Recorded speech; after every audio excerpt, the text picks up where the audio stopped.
my gift of seeing you. Okay.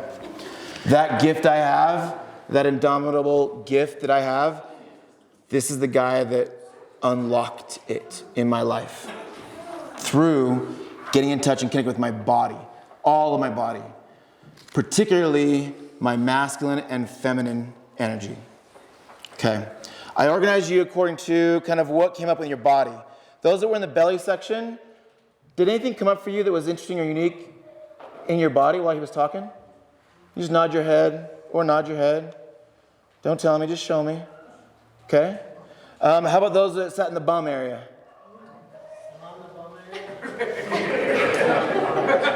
Show me, don't tell me. Okay? How about those that were in the bottom half area? Did something come up that was valuable to you, resonated in your body? Okay, how about those in the back area? TBD, okay? And those that were in the brain area. Okay, looks like we still need more, need to go. Okay. Go that place a little deeper, okay? All right. So as we were doing, this is my creative process up here, so it may or may, whatever it looks like on the camera, that's great. I put this up here because I wanted Sway to see kind of where the questions from the group is landing. This one's mine. We've got some Marine service. We want to know more about getting into your life, and I love how you talked about that. So I want to go there with you. How to know your body, and then spirituality. I haven't got through them all, and I wrote some notes too. All right, those in the brain area. Any area particularly you really want him to go? I want to hear about the Marines. Okay. All right. How about on this side of the room? Any area you guys want him to go? How to do it. Spirituality. How to do what he does. Spirituality. Okay. Okay. Empathy. Cool. Who has heard of Bitcoin? In fact, I'm sorry. Sorry. Okay, so something that's interesting, a 2D versus 3D life. I'm going to start out with that. Does that feel good to start out with? Okay? That's fine. So I want him to talk about going into a 5D life. So a 5-dimensional life. So Bitcoin, one of the largest financial assets ever. Do they actually own anything? No. But controls tens, if not hundreds of billions of resources. Airbnb, who's used an Airbnb before? Largest real estate operation in the world. Do they own any real estate? Well, they own their homes. Okay. Who has used an Uber? Does Uber own any cars? No. So the largest companies in the world in their space don't actually own their assets, which is a huge shift that we have now. How do you own your life? By letting it go.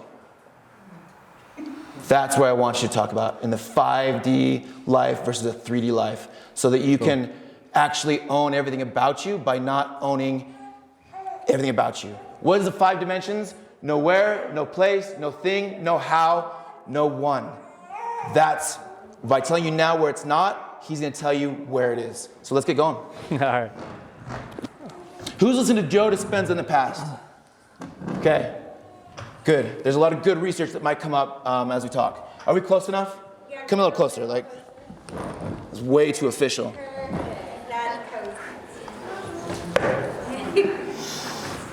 What is a 3D life, and why is a 5D life worth fighting for? I turned it way down. Thank you. There we go. So, a 3-dimensional life is essential with your 5 senses. So it's something that you can't control, right? It's what you can see, it's what you can hear, it's what you can taste, it's what you can smell, it's what you can feel. That's 3-dimensional. A little closer. Closer? Okay, better? All right. Feel the vibe. Feel the vibe. I love it. And so what happens a lot of times when we're living 3-dimensionally, when we don't understand what's happening to us in this life, all we want to do is figure out why 3-dimensionally. How can I control this with my hands? How can I control it with my eyes? How can I control it with my ears? Oh, you good? Okay. A little closer. Oh, you want me closer? All right. Yeah, you just want me to eat it? Pretty much. All right. So, three-dimensional is innate to us. It's what we do. It's what we can recognize consciously, right? It's what we are aware of right now. But the goal is to understand that we're more than just three-dimensional. And the best way to think about it is, if we want to be,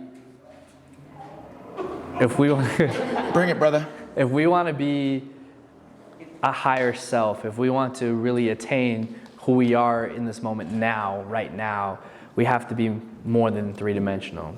We have to reach our fifth dimension, and our fifth dimension is essentially tapping into our heart coherency, right? Being aware that we are just much more than in this body, right? It's our intuition. It's understanding that we know more, that we see more, and that we feel more, not feel more or see more, right?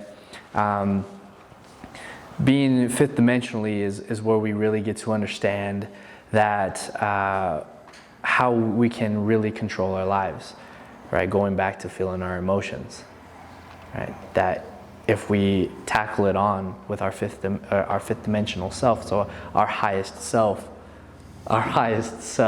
man, my arm's already getting tired. I'm gonna need a massage after this.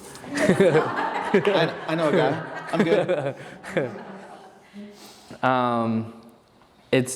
I don't even know where I was saying now. Talk about how one's possessive and one you are allowing to receive. Yeah. Well, the three-dimensional is possessive. It's what we want to control. We want to muscle our way through it. Fifth dimensionally is we're just allowing things to go through us. It's understanding that fifth dimensionally, the third dimension exists in it, right? So if I draw a line on a piece of paper, that's one dimension. And then if I give you the paper, it's two dimensions. You have the one dimension inside of the two dimensions. Then I make, what are those called? The origami's? Shout out to Win. Right? So the origamis, you turn that piece of paper into something three-dimensional. All right. Well, the next step would be the dimension of time, which is like, man, like, yeah, we have to be somewhere else for that one. But We've seen Marvel movies, we get it. right? So the dimension of time is the fourth dimension. The fifth dimension would be tapping into our higher self. And there's way more than that I don't even understand yet. So Would that be the same thing as the quantum? Yep. Okay.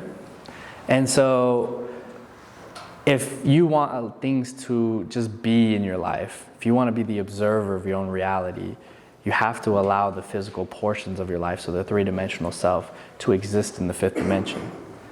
But if you're trying to force the fifth dimension into your physical third dimension self, it'll never happen.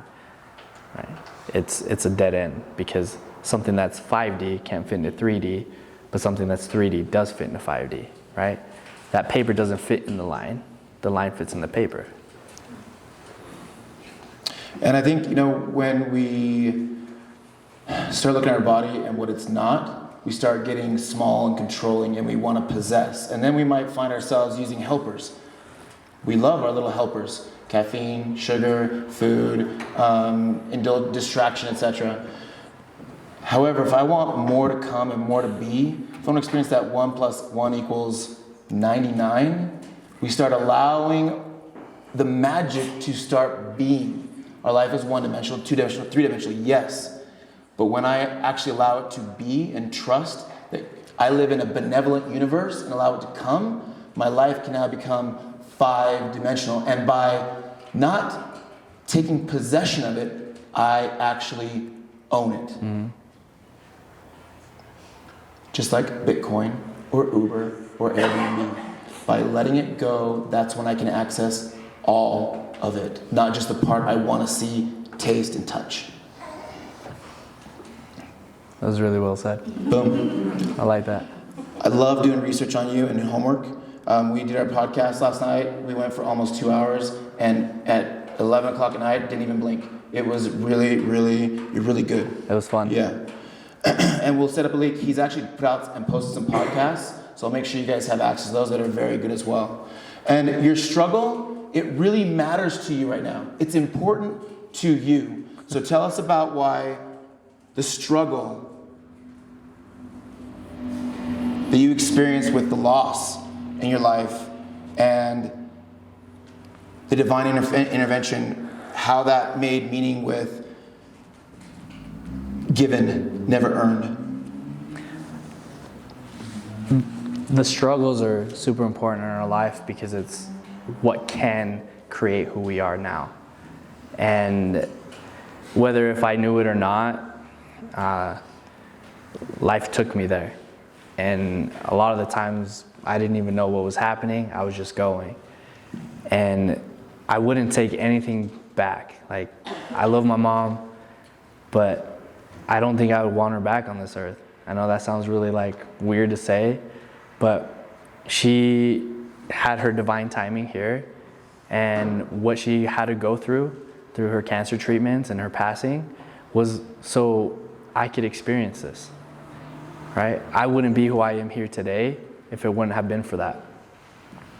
And it's important for us to recognize our struggles as big foundation cornerstones for who we can be in the future and who we are right now. You'd never been interested in the Marines, grew up being a soccer player, youngest in the family, and can we say like strong disgust for formal schooling? Or apathy towards, or less interested? I hated school. Okay, there we go. And looking in the military was not part of the picture. No. Okay, you decide that your life doesn't need you. You attempt to snuff it out, and then what happened? Well, I remember I had the conversation with my dad the next morning. I didn't tell him I was going to commit suicide because I thought that was really embarrassing. But I told him, I was like, I figured it out. I got to leave the house. Like, my dad left when he was 16 to a country that he had no idea how to even speak a lick of English. And here I was, 21 years old, like, and my dad was paying for all my bills, and I just felt useless. I didn't feel like the man. What I felt back then was that you need to one-up your dad, right? Like, my dad one-upped his dad, right?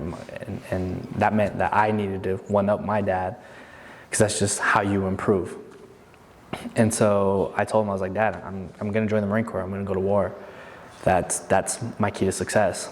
And I was so afraid to tell him because they were so like against the military, and it's just fear-based situations, right? And so my dad looked at me. He's like, okay, if that's what's going to make you a man, go ahead and do it.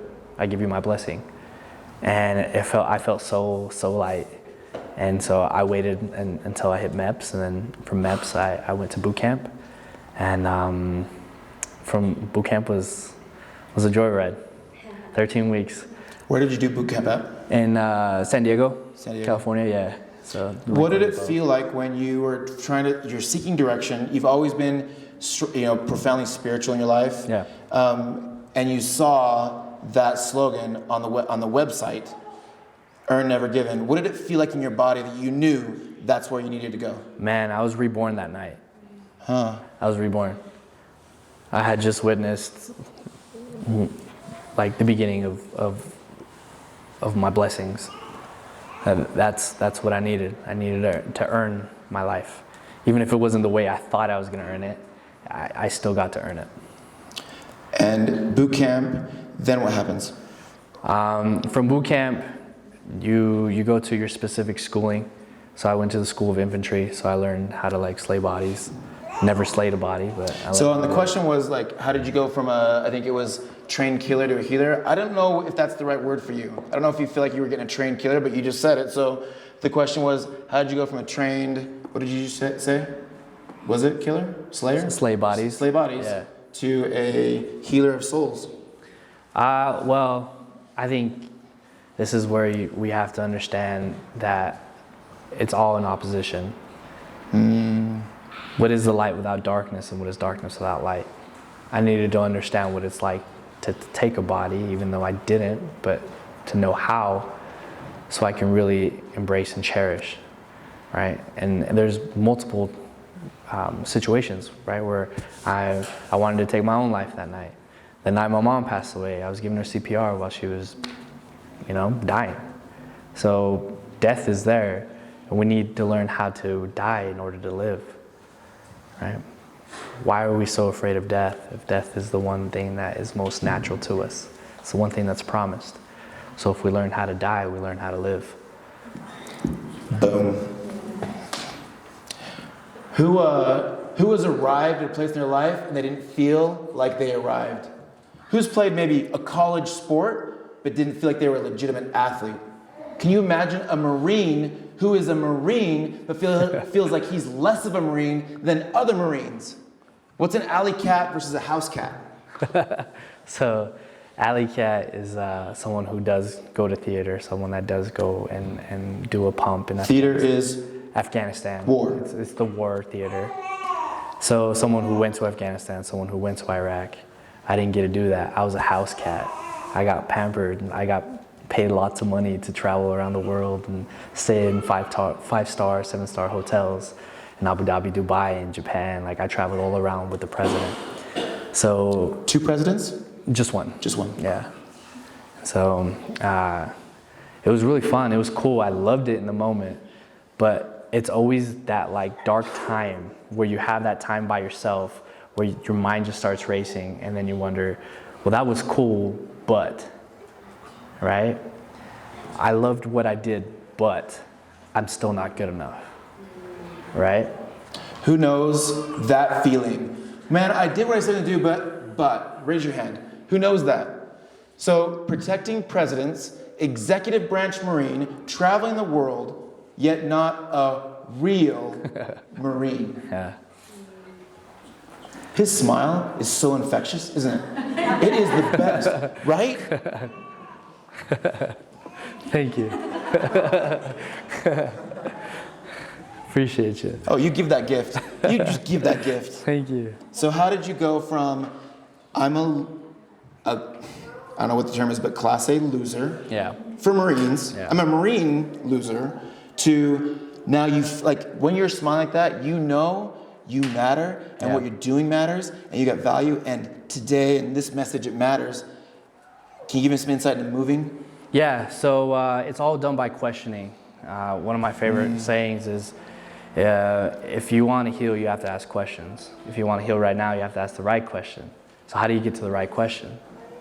Simply just ask more questions, right? We got to keep asking, keep asking, keep asking. The more we put it out to the universe, the more you're going to figure out who you are. And patience was probably one of my biggest struggles. The more I wanted. Oh, who does that resonate with? Right? Yeah, who's allergic to patience too? Yeah, I've got lots of allergy going on to patience out here. So the more we want patience, the more that the universe is going to test us with impatience. So why not take that as a sign that we need to master impatience to really understand we were already patient?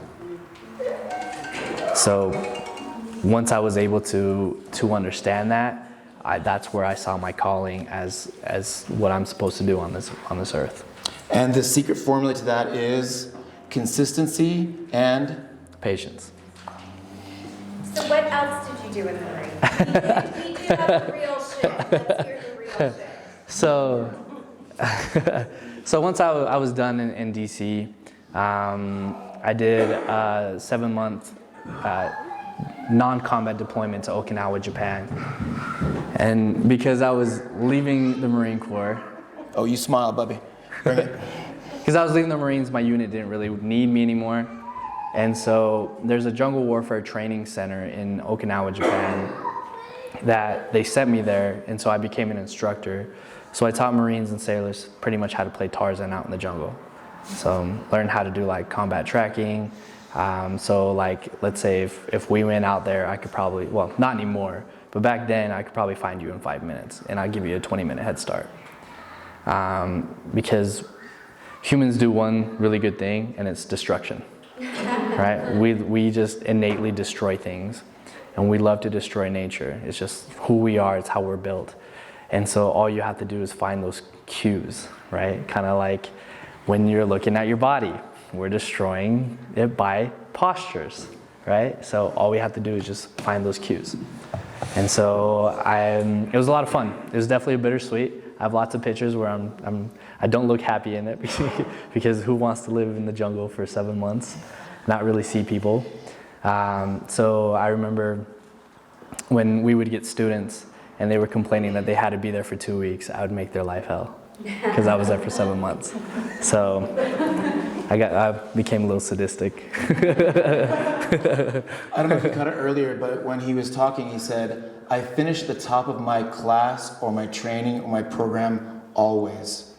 So he is the best at what he does as measured by his peers and where he's at, not feeling like he's worthwhile. Military brains, got enough? We only got 20 minutes. Okay, so can I thank you for asking that. Let's juxtapose that now. Marine, killer of men, I can survive in the jungle and find you and get you and make you feel like whatever. In Japan, anywhere in the world, I can solve that problem. And now I'm 3 or 4 months in a massage school with a bunch of women who don't want me to touch them because I'm a man. How do I give my gift to heal now? Hyper masculine? Whoa. Now, how do I show up in this place where I know I'm supposed to be? How did you show up and work through that and make that now not in the way, but the way? Well, if there's problems, there's solutions, right? So you got to ask questions. Do you guys like solutions? Yeah. Do you guys like solutions? Yeah. Do you like them enough to have the problems? Yes. Oh, well done, Daniel-san. I think, so I actually went to massage school prior to the Marine Corps. So I did 7 months. I was still being a little shithead. So that's why, like the whole process, it led me to going into the Marines. When I got out of the Marines, I was like, okay, well, I'm already a massage therapist, so I'll just do that for income until I figure out what I want. And so it just got easier to just do that because I started recognizing that there was, bless you, that there was something there, that there was more, that I can help people. And I don't need to be a doctor. I don't need to be a physical therapist. All I have to do is just create awareness with the body, right? Pay attention to what is really missing. In massage school, they essentially tell you, listen to the client, that the client knows best. Okay, like I'm gonna listen to you, but if you're really janked up, I'm gonna tell you you're janked up. Like, I'll get in trouble, whatever. But at least you'll understand why. And at first, like anything, right, you're not good at it. So through trial and error, you get better at it. And so with feminine and masculine energy, my whole goal, especially with women, is when they come in, I want to make them feel as comfortable as possible. So if that female doesn't feel like she wants to disrobe underneath the sheets where she's always going to be fully draped, nothing's ever going to be showing, that's fine. If you don't even want to take your clothes off, that's fine. I'll make my elbow bleed on your shirt if I need to, just so we can get the job done, right? That's the objective. You want to feel better, I'll help you out as much as possible. So. And what about the men that came and said, oh, you're a guy? Yeah. So I said, oh, I'm sorry, I don't have a pair of tits. So it's the concept that like, dude, you're making this awkward, like, okay, let's make it awkward,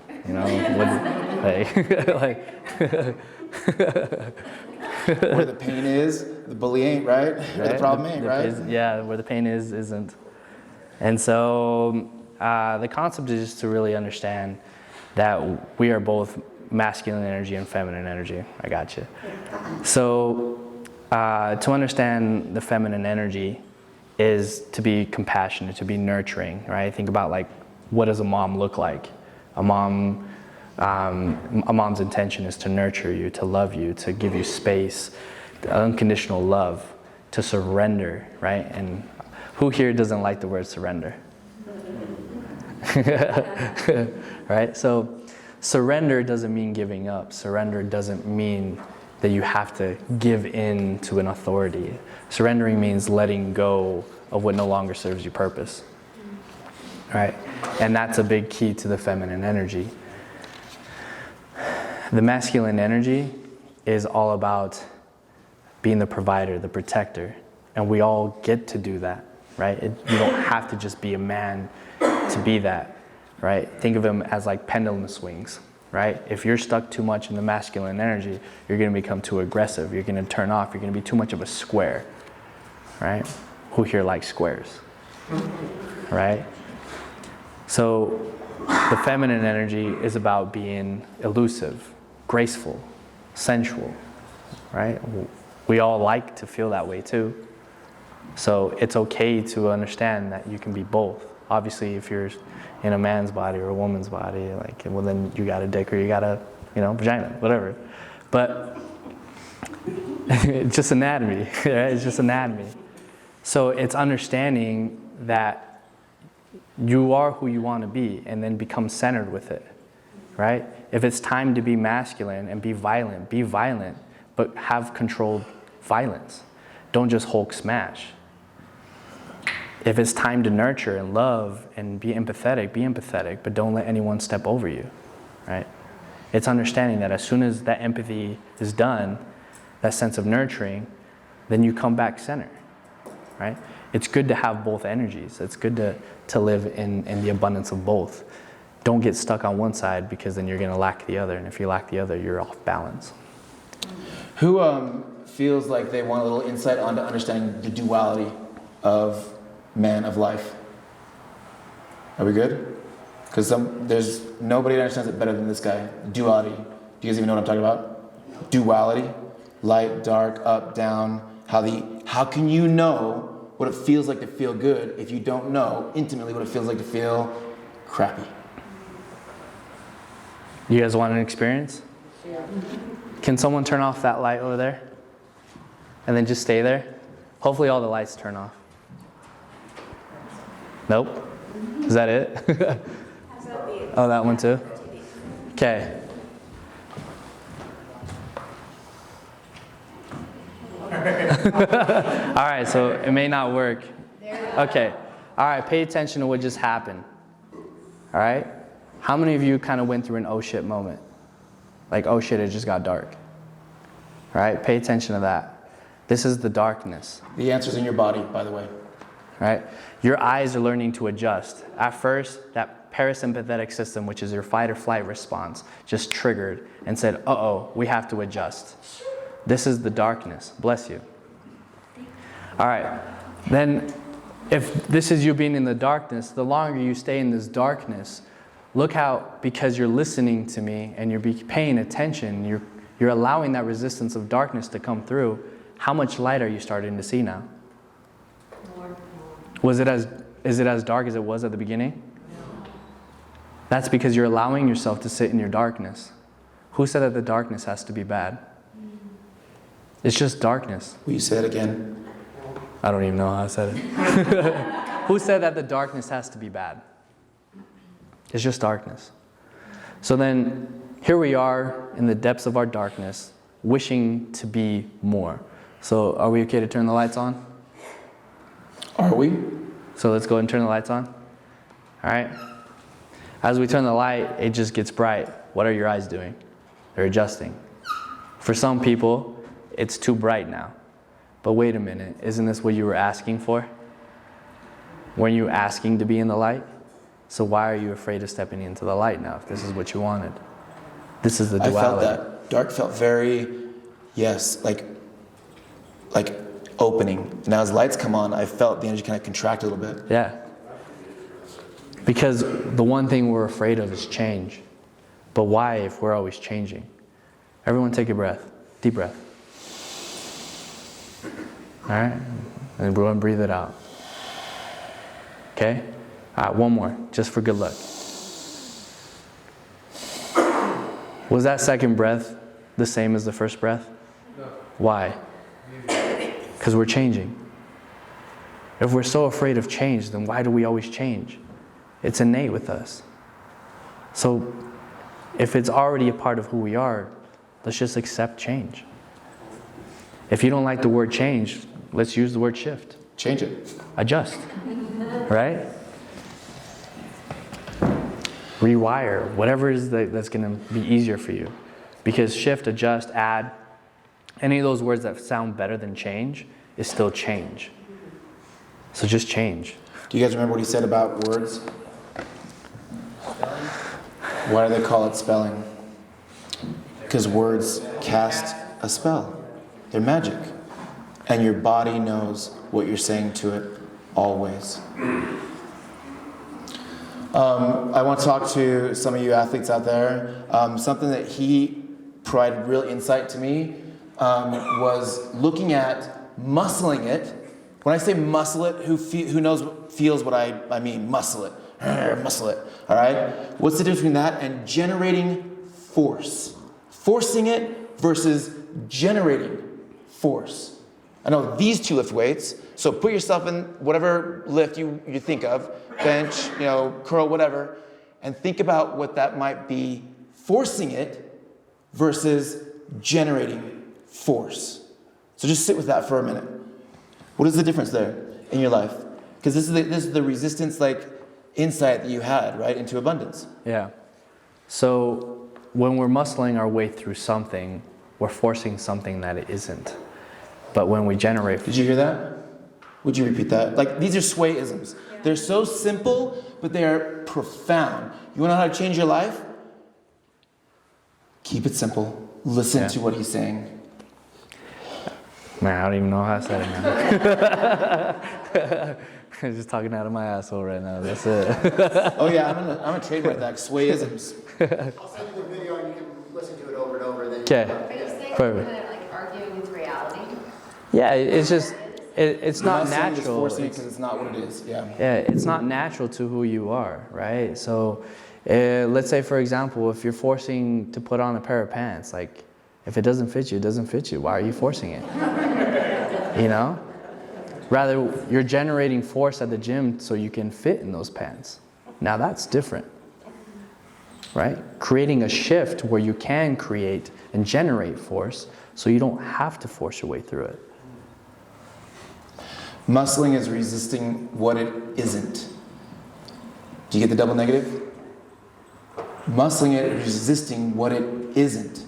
Generating force is being with what it is and using the resistance to grow into that part of you that is calling you forward. Your gifts will make room for you. If you will allow yourself to generate force, use the resistance as the teacher and not force it as if the resistance is trying to get in your way of you hitting that PR or getting that relationship to work out, or that kid to listen to you, or your wife to agree with you, or that person to get out of the way while you're driving. Feeling it? Is that right? Yep. I mean, the true vibe of the swayism? I would. Oh, yeah, I'd vibe with that. I love that. Let's see.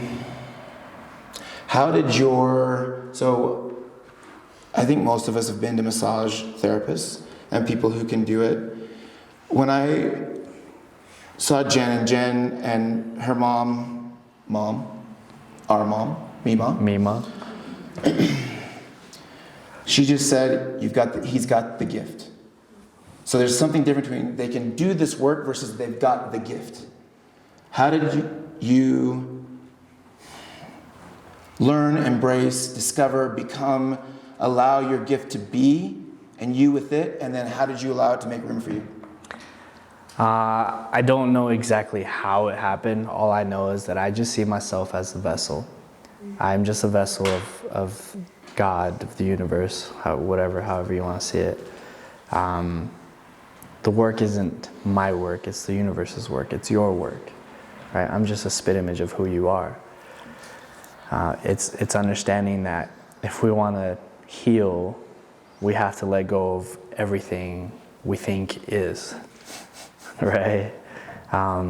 Here on the stage, I have to let go of all my insecurities by being all my insecurities, by being upfront with you guys about my insecurities. That's the only way that I'm going to heal from this, to move forward from this. And so with massage, it's the exact same thing. This is why I love body work, because it's no different than how we live life. It's just a map of who we are. And when I work on the body, and if there's a shoulder injury, well, you beat the crap out of that shoulder. Why? For what reasons? What were you muscling your way through? Why are you forcing yourself? Do you even understand? Do you know? Has anyone ever taught you? No, right? So most of the time we don't know much about the body until someone teaches us. So my goal is to be that vessel so you can learn and be reminded why you have to see your body so sacredly. Will you say that last sentence like close? It was really important. I just want to remind you why your body is so sacred. Why you have to treat it with respect and nurture it and love it, because you only have one. So take care of it. Those of you that are looking to deepen your spirituality, did you get that? I can have him repeat it again. He's getting better at remembering what he just said. Just paraphrasing. I invite you to honor the sacredness of your body and the bodies of those around you. When you honor the sacredness, you create space for your gift to come through to be the vessel. And when you're the vessel, do you understand the Bitcoin reference? The Airbnb now analogy? The Uber reference? He doesn't own the gifts, but he generates so much abundance and wealth through the gifts by not possessing them, but allowing them to be. And he's the one that connects the gifts to the people in his world powerfully. I'm not going to repeat that one. That was just two. That was good. Watch the recording where he talks. Can you say that again? I can, actually. When you allow yourself to be the vessel and not the owner of the gift, this is what I do. I'm this. And that it is, and it's not about you. It's about what the gift does for the person that's showing up for you. You own all of it. But when you try and control it, and this is my gift, I do this, you do this. All of a sudden, my energy gets small, enclosed, three-dimensional. Did you pick up anything that he controls? He is ever expanding. Who's felt limited? We've all felt limited. Quit focusing on owning it. Allow it to move through you. And then the universe will allow you to expand into wherever and whatever you want, need, care about, it's important, need to be, how to be, all that stuff. Yeah, okay, I'm glad you asked me to do that. Apparently you can read energy, pick up on what's going on in the room. All right, masculine, feminine, did we get you guys covered? Those that had a masculine, feminine energy questions? Military, did we get you covered? Back, people in the back area want to know more about or connect with your back? Get you guys covered? I feel like there's something percolated over there. Someone's a little intimidated, but okay. Alicia, did you have one more question that you want to bring up? I just have the vision of how you were saying not to like force things, but also not to hold back, to let them come. And Yeah. just like I think sometimes we restrain ourselves from letting our gifts and talents out. So I had that just vision of breaking those loose so we can then just flow. The comment there was about allowing the gifts to come through and making, generating the force by letting them come instead of, it wasn't resistance. What was the word you used? Restriction versus restricting them. Yeah. Okay. All right. How about people with the bum area? By the way, how important is your bum based on what you've done tonight? Yeah. And option 2, own your sexy bum. It's okay. Use that ass.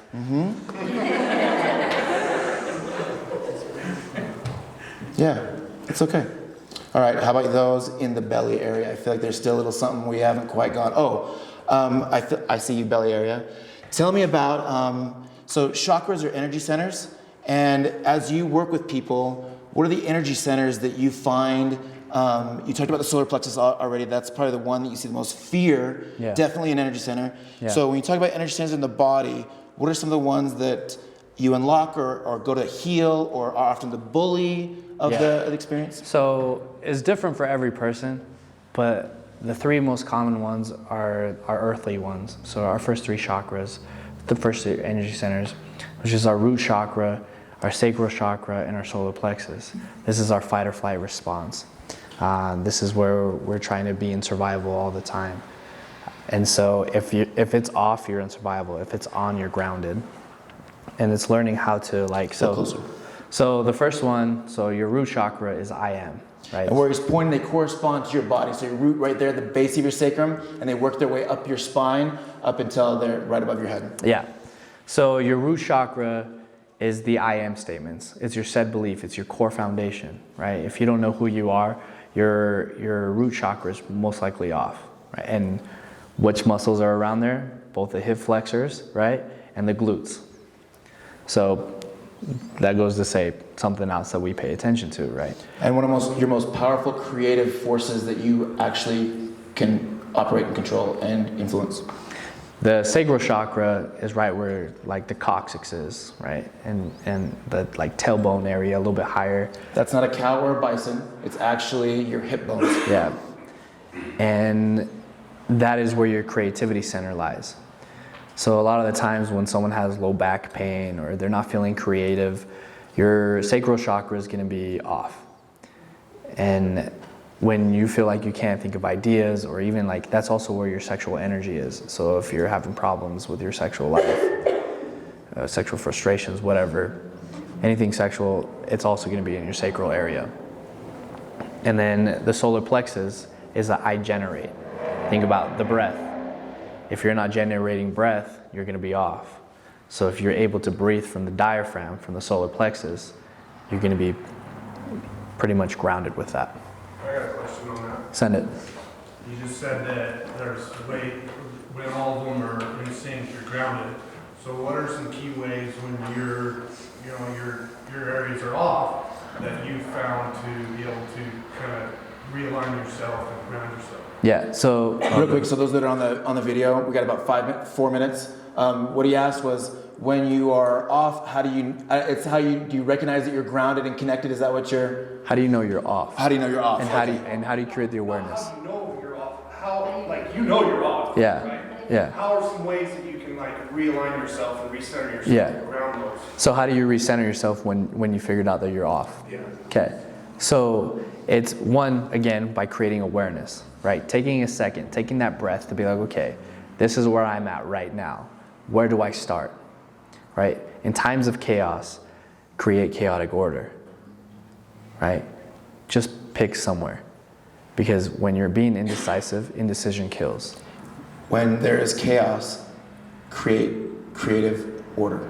Chaotic order, thank you. Yeah. It's a practice. Yeah. Can you say it again? It's a practice. No, the other one. 1% theory, 99% practice. I love it. Okay. No, so it's about creating the awareness, right? Okay. Where can you hold on to first? Where can you start? And the best part is if you don't know how to start, just create momentum. And the best way to make momentum is physical momentum. Start just by moving your body, right? So start by stretching, start by breathing, start by be like, oh, I'm tight over here. Okay, where is that? Oh, I remember I learned about the chakras from one of my yoga instructors. Okay, the root chakra, I remember Sway said, is the I am statements. So I'm going to start generating I am affirmations. I am powerful, I am strong, I am me, I am my highest self, right? And you're breathing that in, you're allowing that while you're creating momentum, physical momentum, right? If you're like, okay, I'm really frustrated because I used to be really good at art, now I suck at art, now I can't be creative at my job, now I can't please my spouse, all these things. So then you allow yourself to sit with that. Okay, how can I improve this? Right? Am I going to do semen retention? Am I going to practice? Celibacy? Is that what you just said? Uh-huh. Okay. Am I going to do pelvic floor exercises? Because now that I've had 3 babies, I feel dysfunctional down there, right? So there's so much that you can do by creating momentum. But the only way you can get there is by having that awareness that you're not there. That answer your question? The way that you know if it's right is the words generate good feelings It's not the words they have to be because you'll make meaning out of it. Find the words that cast the spell that make the feeling feel good or neutral or a little less shitty. That's the key. If you can make and focus on the feeling, then the words will cast a spell, your body will pick up on the magic, and you'll find the progress and momentum going in the direction that you want for alignment or for wherever you're trying to go. And it works the other way too. Did that help? Yeah. Okay. All right, final question, bring us home. You're coaching somebody who is healing from trauma, emotional, physical, mental, surgery, recovering from a setback.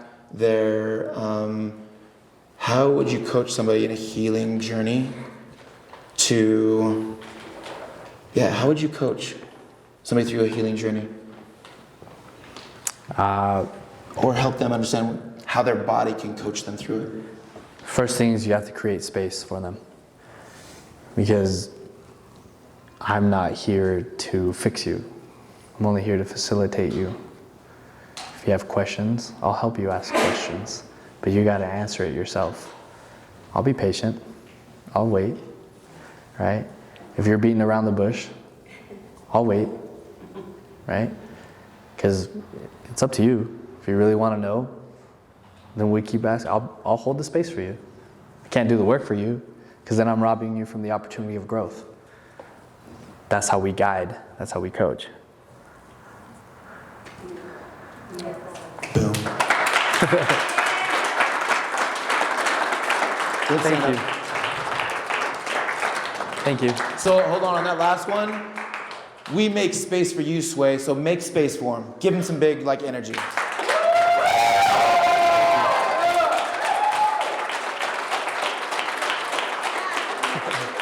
Thank you. Totally win together. Thank you, Sway. Thank you. Okay. It's an honor. Thank you. We have a podcast we'll post sometime in the next week or two to talk more about this. There's so much there. I know if you came to get, we came to give, and we win together.